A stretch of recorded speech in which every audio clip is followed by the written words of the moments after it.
Olá pessoal, bem-vindos à TVSC aqui em São Caetano. Você está entrando no programa Enigmas, um programa onde o normal é ser diferente. O normal é ser paranormal.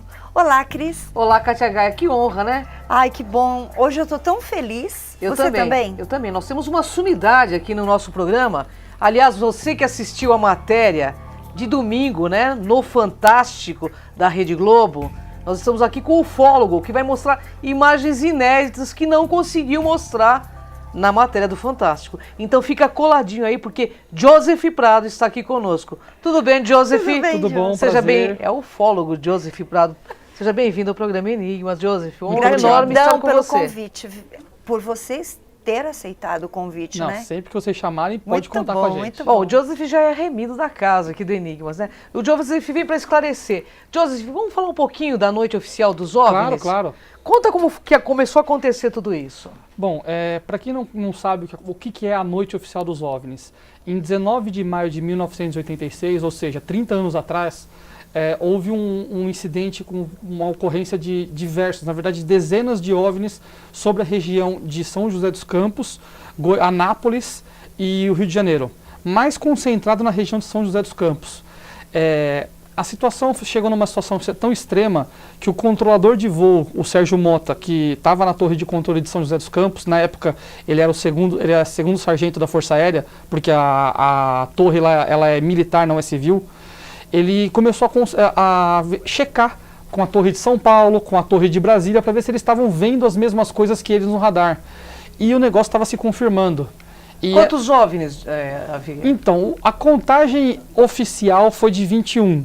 Porém, a gente não, são muitos. Sim. A gente não consegue, até o Sérgio falou pra gente, assim, é difícil você precisar se aquele que estava lá é o mesmo que estava aqui. Sim. Então pode ser que sejam menos ou pode ser que sejam mais. Não dá para saber exatamente. Assim, a contagem oficial são 21.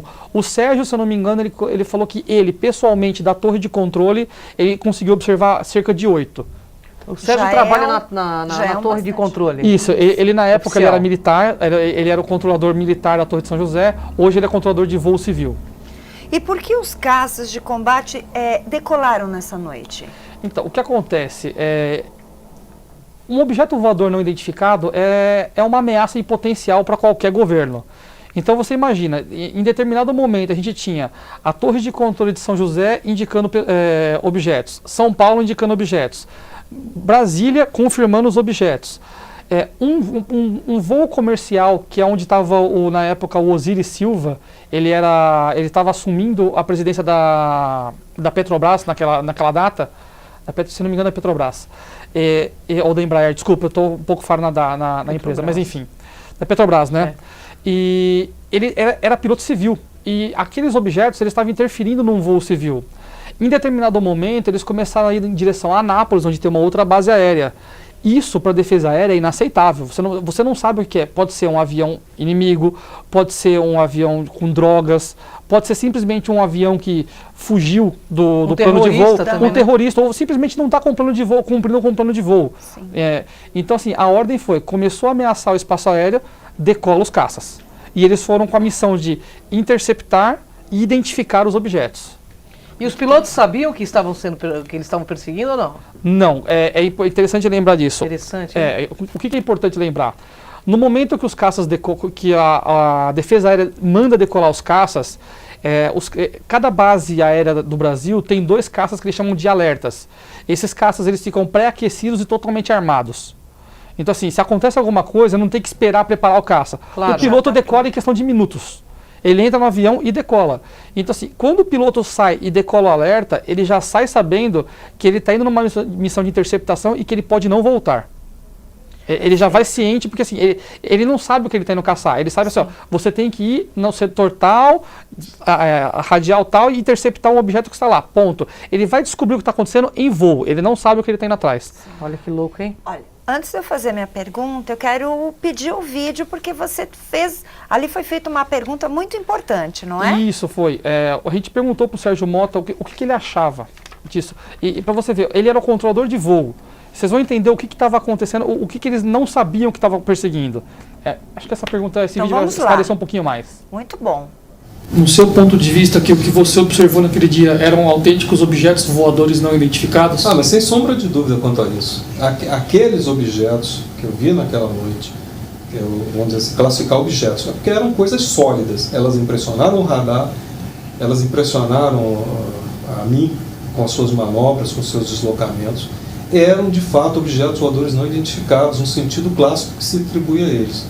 Tecnologia que a gente desconhece, se inteligentes ou não, aparentemente no seu comportamento inteligentes, se de outras galáxias, outras dimensões, aí já não é mais o caso. Não entro nesse aspecto porque eu entendo que não é o caso. Eu não tenho elementos para afirmar que sejam tripulados por civilização A, B. Isso para mim entra no campo da bobagem. São sólidos, aparentemente inteligentemente conduzidos, e que impressionaram os serviços de controle de tráfego aéreo, os nossos radares e a minha própria observação pessoal. Essa para mim, sem dúvida, é a classificação típica desses fenômenos. São objetos voadores não identificados. O que são, na sua essência, já não me cabe dizer, pois eu não tenho esses tais elementos. E nem... Por que ele não mostra o rosto uma vez que ele já dá o nome? Eu não entendi. Então, isso foi um pedido dele. Ele falou que ele não se importa de falar quem ele é hoje em dia, só que ele quer privacidade na rua. Entendi. Ele não quer ser reconhecido na rua. Ele Perfeito. falou assim, os outros pilotos e controladores hoje estão vindo procurar ele, até trazendo informações. Ele mandou algumas gravações que ninguém tem pra gente já. Entendo. Só que ele falou assim, eu quero paz e tranquilidade na rua. É isso que eu quero. E me diga, os pilotos desses caças, eles conseguiram interceptar os OVNIs? Não. Não conseguiram. O comportamento desses OVNIs era bem interessante. Alguns pilotos conseguiram ver, outros não conseguiram. E eles chegavam, em determinados momentos, a se aproximar dos objetos, mas os objetos se afastavam em velocidades assim extremas. E quando eu digo extremas, eu estou falando de 15 mil quilômetros por hora, que é inconcebível para qualquer aeronave conhecida no planeta Terra.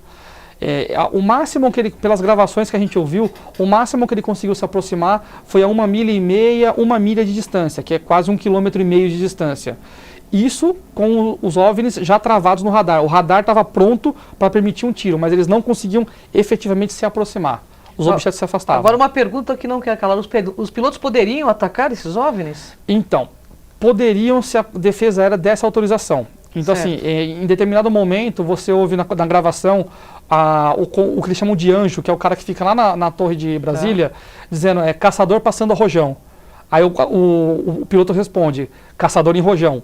Esse momento que ele fala caçador passando a rojão, é o momento que o piloto ele ativa as armas e sabe, eu vou entrar em combate.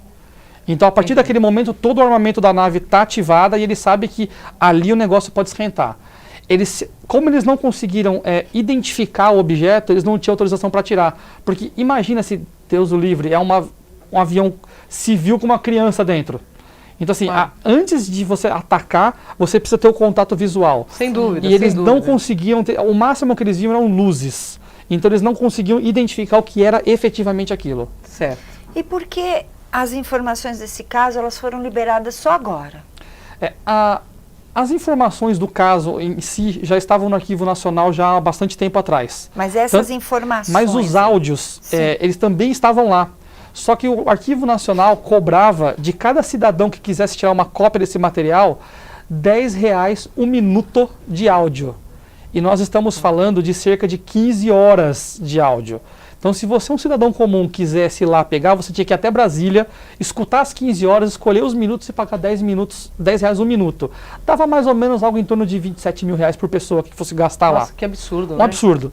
E por conta disso, o ufólogo Edson Boaventura Júnior, que vocês conhecem, Sim, sem dúvida. ele tinha um acordo que ele tinha feito de permuta com o Arquivo Nacional, onde ele forneceria os documentos oficiais que ele tinha e o Arquivo Nacional forneceria para ele. E a gente entrou em negociação, eu, ele, o Arquivo Nacional, com a ouvidoria, e começamos a conversar com eles e negociamos a liberação gratuita para toda a população. Então, graças a essa negociação que a gente fez, hoje toda a população tem acesso gratuito a todas as gravações da Noite Oficial dos OVNIs. E Muito quem foi... obrigada. Obrigada, hein? Quem foi o responsável pela liberação dos áudios? A Força Aérea. A própria Força Aérea liberou essa informação por força da lei de acesso à informação e por pressão dos ufólogos. A Força Aérea liberou essa informação no Arquivo Nacional. Particularmente, eu não acredito que eles sabiam que eles estavam liberando esses áudios em específico. Aí eu tô falando assim, a minha opinião. Porque Interessante. eu não sei, para mim, assim, eu posso estar falando uma besteira muito grande, só a Força Aérea vai poder confirmar ou negar o que eu estou dizendo. Mas a minha opinião, acho que foi assim, pega essa caixa aqui e libera para calar a boca deles, e o negócio saiu junto. Entendi. Eu posso estar falando besteira, mas pode ser que seja isso. Interessante. Bem, nós vamos deixar perguntas interessantes para o segundo momento, né, Cris? Vamos, porque nós vamos para um rápido intervalo e voltamos já já. Mas fica aí coladinho que o Joseph vai responder tudo o que vocês querem saber sobre a noite oficial dos OVNIs. Tem outro áudio. E tem outro áudio.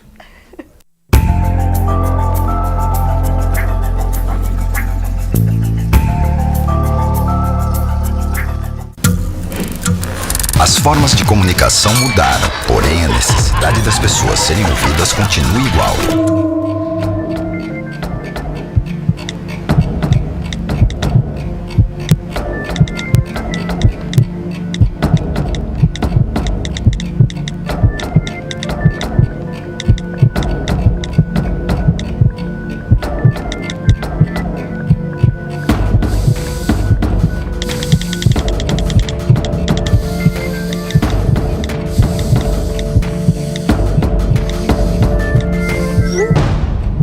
Compartilhe com o CVV aquilo que você não divide com ninguém.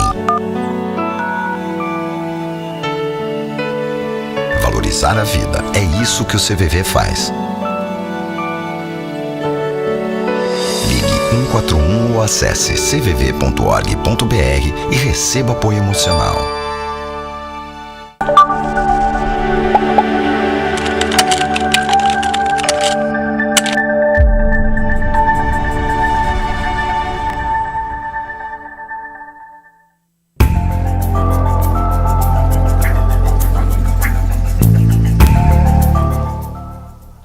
Bem, voltamos ao programa Enigmas e você está gostando, né? Mas para você que está nos assistindo, é muito importante você acessar, sabe o que? O nosso site, www.programaenigmas.com.br. Por lá você tem acesso a todos os nossos antigos vídeos, os programas anteriores, inclusive outros que o Joseph já participou também, né? São então, 900 vídeos, né, Katia H? 900 verdade. vídeos do Enigmas com assuntos correlatos à ufologia, espiritualidade. Sim. Então acesse que você vai curtir. Vai valer muito a pena. E você que está participando, já vou fazer a sua perguntinha. Eu tenho aqui uma muito interessante que vai de encontro até um nosso internauta também perguntou. Você acredita que os militares têm informações sobre a origem dos OVNIs de maio de 1986? Não, Kátia. Não tem? Não, eu acredito que não, porque é bem aquele negócio, eles são objetos voadores não identificados, eles não conseguiram efetivamente identificar. Eu acredito assim, eles podem, assim como nós, desconfiar da origem dos objetos, mas efetivamente saber o que eram, Eles de não onde sabem. eram, eu acredito que eles também, nesse ponto, eles estejam tão na dúvida quanto nós. E o internauta, ele pergunta ao João se tem alguma coisa que não foi divulgado. Se tem algo oculto ainda. Tem. Especificamente no caso de 19 de maio de 1986, nós temos informações de que não sei se todos, mas pelo menos 2 dos caças decolaram com câmeras também. Então, assim, existem a filmagem dos caças que filmaram o voo e os OVNIs. Além disso, na documentação e no áudio consta que toda a movimentação do radar foi gravada por Brasília. Esse material também não foi liberado no Arquivo Nacional. Pessoalmente, tentei conseguir essa informação com a Força Aérea e a resposta padrão é que essa documentação não existe. O João, também do bairro Cerâmica, pergunta se existe uma área 51 no Brasil, no seu ponto de vista de ufólogo, pesquisador. Vamos lá, eu não chamaria de área 51, mas um local que converge as informações tanto da ufologia quanto da parte de forense, na parte de criminologia, é a Unicamp. A gente tem a história do ET de Varginha, que pode ter sido transportada para a Unicamp, e quando você conversa com o pessoal que faz necrópsia, com o pessoal do IML, e até com policiais, você descobre que casos estranhos e crimes estranhos ou corpos estranhos também são misteriosamente levados para a Unicamp. Pois Muito é. interessante, hein? Bem, tem uma pergunta. Estou curiosa, será que os caças de outros países podem ser facilmente confundidos com OVNI? Quem pergunta é a Thaís Cristina. Então, Thaís, não dá. Em um dos áudios, você até ouve o piloto falando, ele fala assim, olha, ele até faz, isso aqui está muito estranho. o piloto fala. Aí o controlador pergunta para ele, você pode falar que isso eram caças? Ele fala, pelo comportamento não, porque se fosse um caça, tinha que ter um avião de abastecimento. Os caças são muito rápidos, vão muito longe, só que a autonomia de voo deles é muito curta, porque ele consome muito combustível. Sim. Então, para um caça de uma outra nação chegar até o local que ele estava, praticamente indo para o centro do Brasil, ele teria que ter abastecido em algum local, num avião-tanque. E isso não estava sendo detectado em local nenhum, porque o avião-tanque é um avião grande, lento, Sim. pesado, barulhento. Então, assim, não dá, e também por conta da velocidade extrema e das manobras. Ele desacelerava de 5.000 km por hora para 46 km por hora. Um avião não se sustenta a 46, mal é mal o helicóptero, porque ele tem condição de ficar parado. Sim. Mas um avião não se sustenta a 46 km por hora. Tecnologia totalmente diferente da nossa, né? Sim, Joseph? sim, desconhecida. Joseph, é uma pergunta que não quer calar. Você acha que os militares se arrependeram de apresentar esse caso à população? Sinceramente, eu acho que sim. Porque imagina aquela situação, você por 30 anos nega que você sequer fez um relatório sobre aquilo. Em maio de 86, o ministro da Defesa deu uma coletiva dizendo que em 90 dias eles iam entregar um relatório sobre o que tinha acontecido. 90 dias se passaram, esse relatório não aconteceu. 10 anos depois a gente pediu esse relatório, a gente pediu relatórios, disseram que não houve relatório porque não houve conclusão. 20 anos depois eles falaram que foi anomalia magnética nos equipamentos. E quando a documentação saiu no Arquivo Nacional, a gente descobriu que 30 dias depois o relatório tinha saído. E lá dizia que os objetos eram sólidos, eram aparentemente inteligentes e eles não conheciam a origem. Quer dizer, imagina para você, como Força Aérea, provar por conta da sua documentação que você mentiu para a população do seu país por 30 anos. Pois é.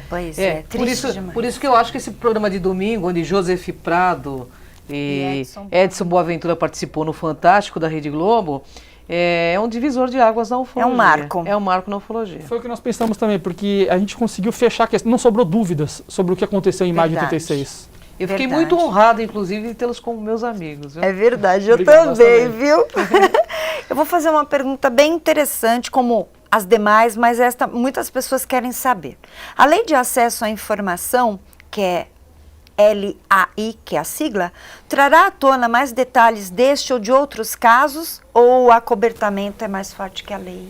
Olha, sinceramente, o acobertamento é muito mais forte que a lei. Por quê? Tem uma brecha na Lei de Acesso à Informação. Quando você pede qualquer coisa para qualquer órgão governamental, se esse órgão alegar que essa documentação não existe, acabou para você. A gente teve casos em que a gente pediu um documento que eu tinha uma cópia do documento, eu peguei os dados e pedi oficialmente o documento. Aí a Força Aérea disse que esse documento não existia. Eu falei, gente, mas eu tenho a cópia. Foi assinado por fulano no dia tal, número tal, eu tenho a cópia. Aí, a gente recorre várias vezes e eles dizem que não existe. E aí você pode recorrer tanto para a CGU, que é a Controladoria Geral da União, que mudou o nome agora do Ministério, e depois para a Comissão Mista, que é a CMRI. E a decisão final de todas as instâncias foi por conta da isonomia do Estado, ou seja, o Estado nunca mente para o cidadão, eles assumem que o Estado não mente para o cidadão e que um poder não mente para o outro. Eles aceitam que, se eles disseram que aquela documentação não existe, então ela não existe. E por mais que você apresente o documento, eles dizem que eles não são capacitados tecnicamente para provar a autenticidade do documento que você está apresentando. Pois bem.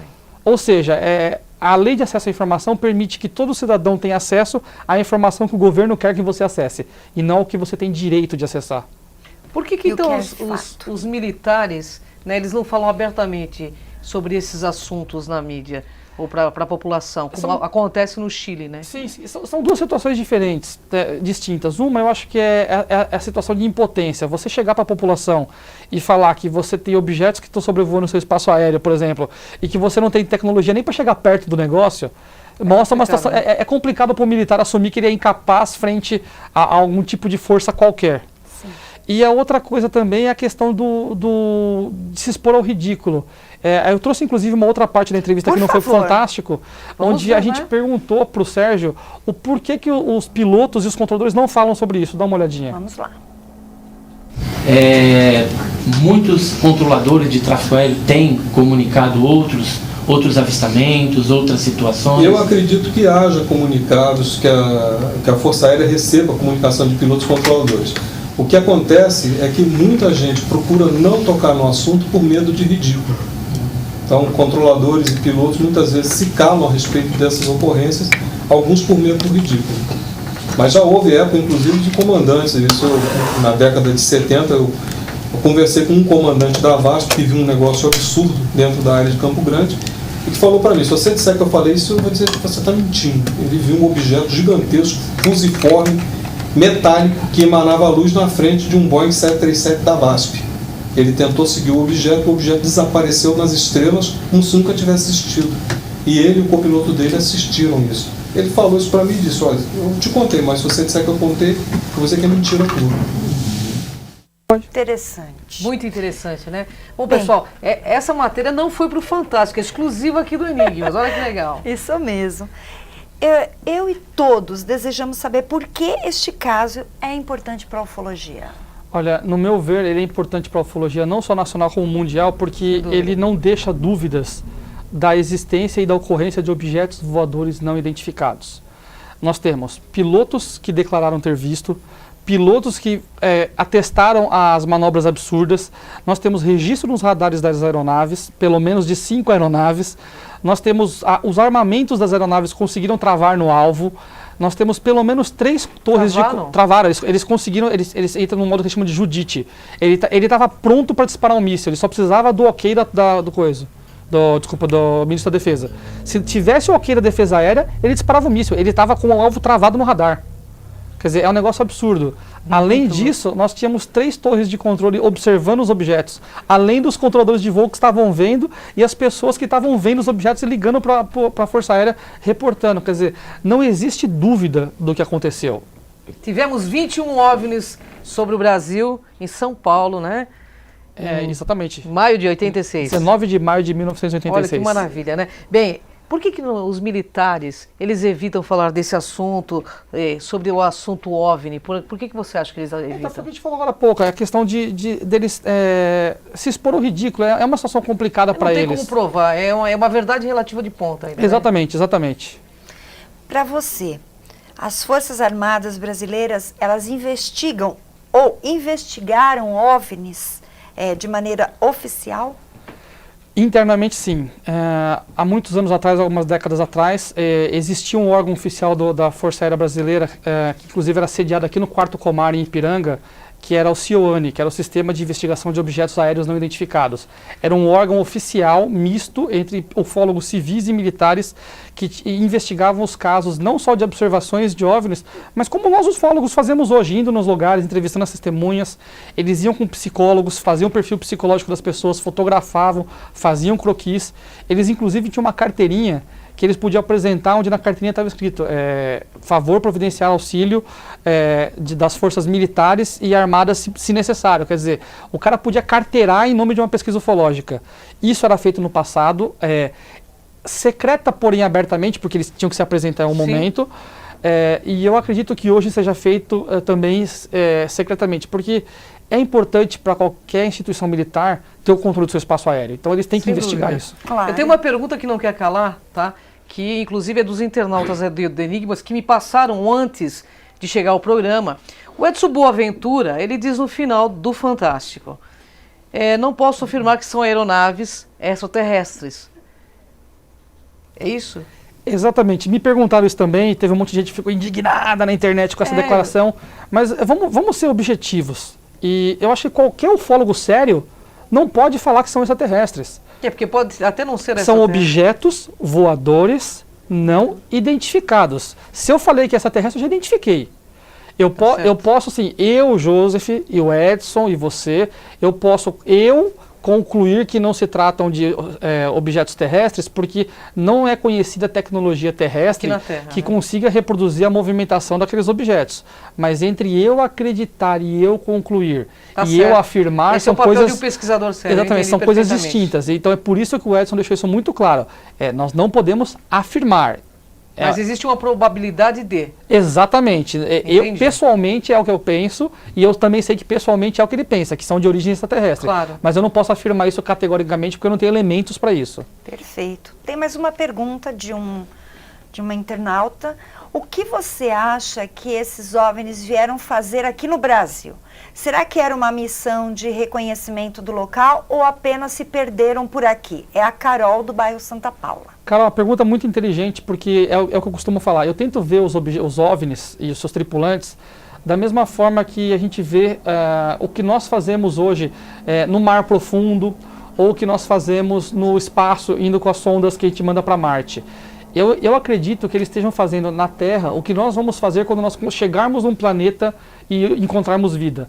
Nós vamos chegar quietinhos, vamos tentar não intervir, porque eu não sei como é que vai ser a reação deles, e vou tentar coletar informação. Se for uma sonda, talvez ela tenha a capacidade de coletar informação atmosférica, do solo, radiação, não sei, a gente não sabe os parâmetros que eles podem estar usando. Mas realmente eu acredito que a missão deles, e digo mais, de todos os OVNIs que estão aqui, é essa. Por quê? Pesquisa. Pesquisa, porque se o intuito fosse dominar o planeta, eles tinham feito isso muito antes da gente ter tecnologia bélica. Sem dúvida. Mas nós estamos nos nossos 2 minutos finais e tem uma pergunta que não quero calar. No ponto de vista do Joseph, pesquisador, que eu sei que é uma assumidade no assunto, Obrigado. Seríssimo, eles são pacíficos? Eu vou dizer o que eu costumo dizer sempre. Eles são tão pacíficos para nós, quanto nós somos pacíficos quando fazemos um implante de uma orelha humana nas costas de um rato. O cientista que está lá pesquisando para nós a regeneração do corpo humano e aquela cirurgia para não rejeitar um corpo estranho no corpo do rato, ele é bom ou ele é ruim? Para nós ele é maravilhoso, ele está dando chance para pessoas que perderam membros terem membros reimplantados. Mas e para o rato? Então acho que o bom e o ruim é realmente ponto de vista, é o ponto de vista, exatamente. Bem, para vocês que querem conhecer um pouco mais, porque tem muitos vídeos interessantes lá no portal. Bem, Joseph Prado, como vocês entram em contato? www.portalburn, tem aí no gc.com.br, e no YouTube, o canal deles é www.youtube.com/portalburn, e também o Facebook, vocês também vão encontrar. Então tá aí para vocês, por favor, entrem e contato, porque vale muito a pena. Isso, e quem se inscrever no nosso canal do YouTube lá, já fica esperto que nessa semana ou na próxima já vou liberar mais uma das fitas dos caças da Noite Oficial dos OVNIs. Muito bom. Quem tiver inscrito vai ser avisado. Eu tenho uma pergunta para deixar um gancho para você voltar. Opa! Novidades do caso Varginha, como você avisou pra gente no último programa? Sim, nós estamos aí, a gente está tentando falar com uma das pessoas que viu o ser lá na Unicamp. A gente conseguiu identificar uma pessoa. Ele já autorizou a gente a usar o vídeo dele sem mostrar o rosto, como a gente fez no caso do Sérgio. E agora a gente está tentando localizar a pessoa que estava junto com ele. Perfeito. Bom, Joseph, Fica o convite, infelizmente estamos nos nossos momentos finais e agradecemos imensamente sua presença, Joseph. Eu que agradeço a Uma participação. honra estar contigo. E você, espero que tenha gostado, porque Joseph é uma sumidade. E convidamos você aí, dia 24 de julho, aqui em São Caetano, Congresso de Ufologia e Espiritualidade, na Teatro Santos Dumont, Avenida Goiás, 1111, né, Cátia? Isso mesmo, num domingo, o dia todo, das 10 até as 18 horas. Esperamos vocês. Vem com a gente. Até o próximo Enigmas. Tchau. Gratidão.